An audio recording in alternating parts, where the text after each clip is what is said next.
تعلیم اور تعلم وہ ذاتی خرچ سے ہٹ گیا ہے، ذاتی کمائی سے. جب یہ ذاتی کمائی سے ہٹ جائے گا تو پھر معلم متعلم دونوں کا مجاہدہ ناقص ہو جائے گا.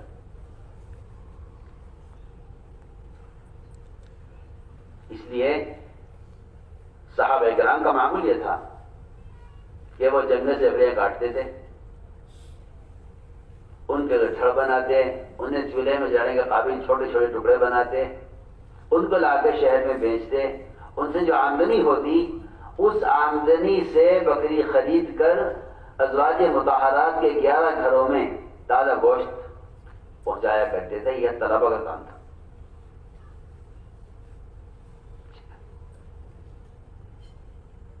یہ طلبہ کا کام تھا.